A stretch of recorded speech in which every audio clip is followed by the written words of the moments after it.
With the 42nd pick in the 2025 NBA Draft, the Sacramento Kings select Maxime Raynaud from Paris, France, and Stanford University. That's right. Not far away from us, Maxime Raynaud was polishing his game, and a lot of people had him on draft boards late first round, certainly early second round, and instead, Sacramento fortunate enough to see him and draft him as the 42nd overall pick, and really excited to see what he can be, but also want to find out what he is, what we know about him, what his college coach knows about him. And so we welcome in the head coach at the University of Stanford head men's basketball coach Kyle Smith, joining me, Jason Ross. Coach Kyle, good morning. How are you? I'm doing great. How are you doing? Doing well. Congratulations. Look, you've had guys drafted before, but it's a little bit of an honor for you. How was last night for you seeing Maxime get it drafted?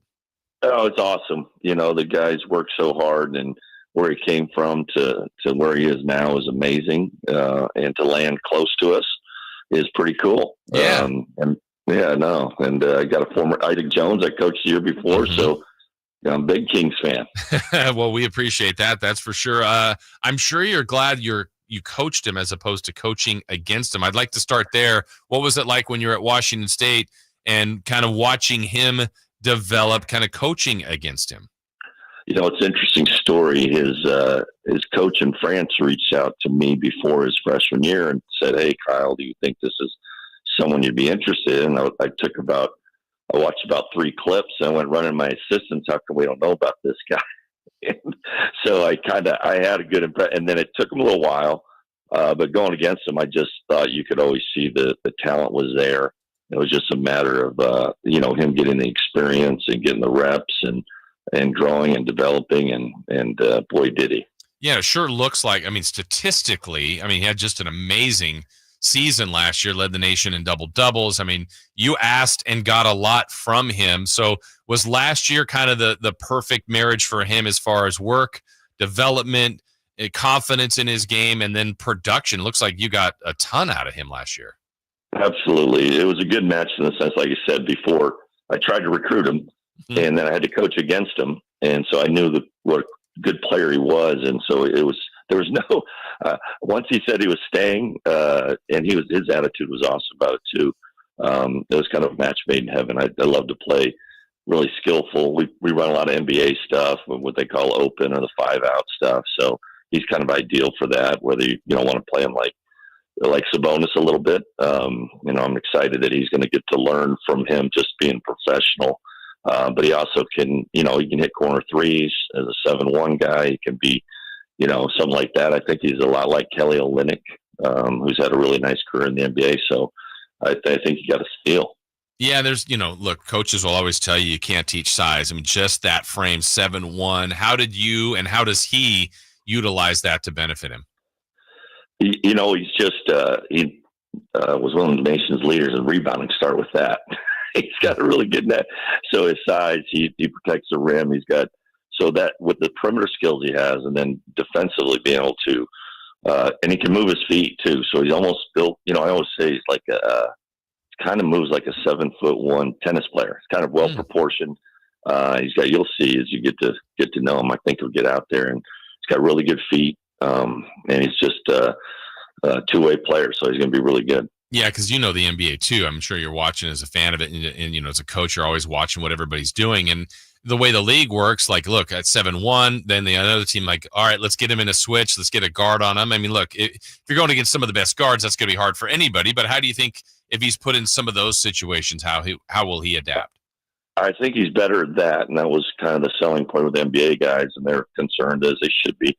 I said he's better on the switch than probably guarding. He's going to have to get stronger to guard some real physical, strong guys. That'll be more challenging to him. But as far as the number one thing for those bigs, he can move his feet, and then you can play him as a stretch 5 on the offensive end. So he's putting a lot of pressure on whoever they have on that end with the pick and pop and his ability to put on the floor and score. So, he'll need to grow in some time there, but he's got an awesome work ethic, great attitude, awesome teammate. I think Kings will be impressed. talking with Stanford head men's basketball coach Kyle Smith. You mentioned, when people reached out to you, I'd be curious about the Kings, if they did reach out to you, and what other NBA teams kind of were looking for. What kind of information and intel were they trying to get on Maxime?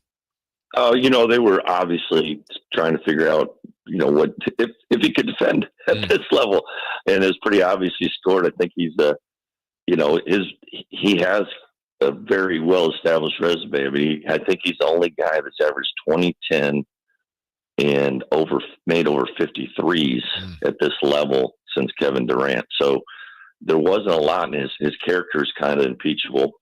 He's a computer science major, math minor. He's got a great charisma. He's a wonderful guy. I didn't have anything negative to say about him, so I didn't know where they were going.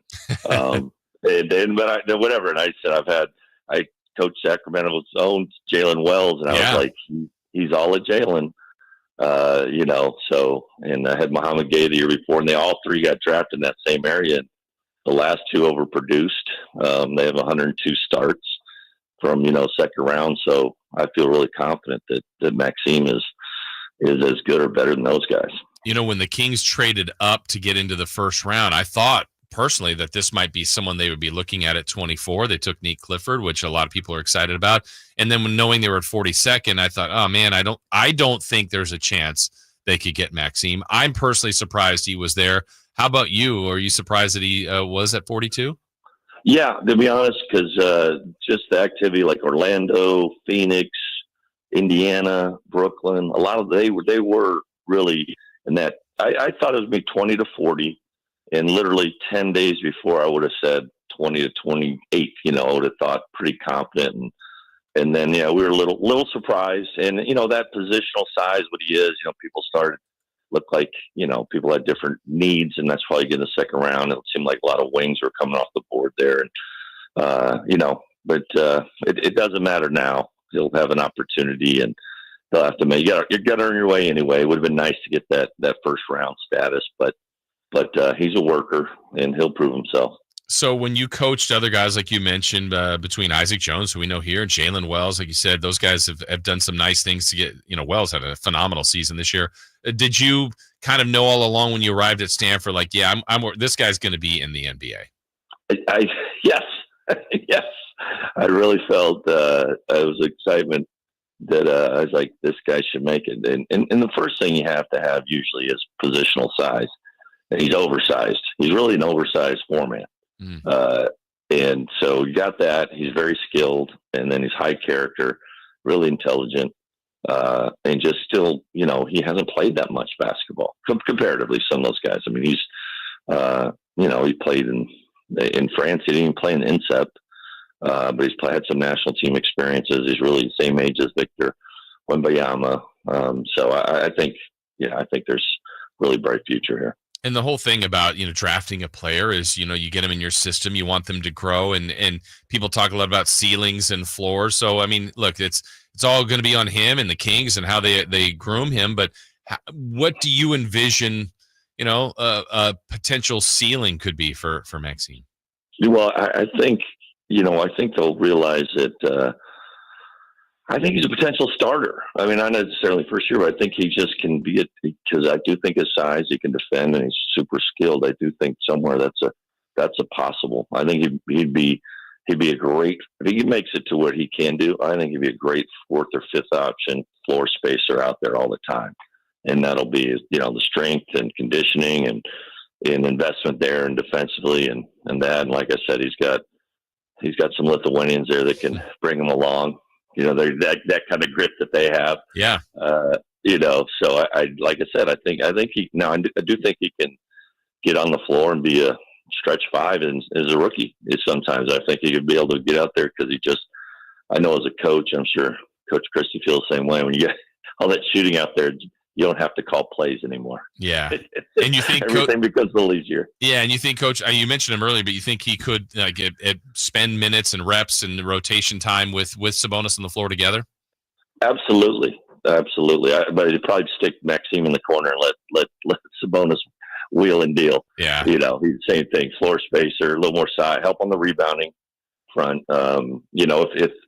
if the NBA teams, I think they're starting to get back to play two bigs and put those and run some high-low stuff and horns action with those two would be awesome. Yeah. I really think that because Sabonis is used to doing that from college. As little time spent at Gonzaga, they run as well as anybody. That maybe I'm making a little plug for plug the Sacramento coaches. Like, hey, I said the same thing with Isaac. I said Isaac's one of those. He's a 4 or 5 as well. That's super skilled, and they play him at the 4 and put him in the corner, or or he's an undersized center. And I'm like, put both those guys out there. It'll be okay. Yeah. It'll be all right. Oh, I even saw somewhere where you said, and last thing with you, Coach, that you said, look, he blocked shots, but he could probably block more. You were kind of protecting him because you needed him on the floor. You kind of said, hey, don't go for as many of these.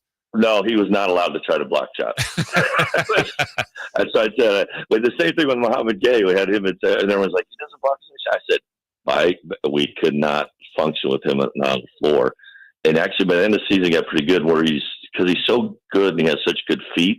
If he actually stays on the ground, guys will shoot in his hand more than just the recovery blocks and stuff like that. But no, I think the Kings got a steal.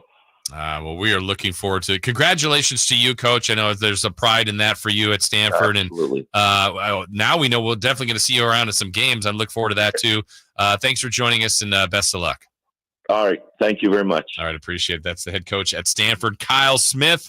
Well, look, I mean, obviously the coach is going to say some pretty encouraging things, but I like what I heard there. Did you like what you heard there from him? Let us know. 916-339-1140, 1-800-920-1140. More from the chat, more from the text line.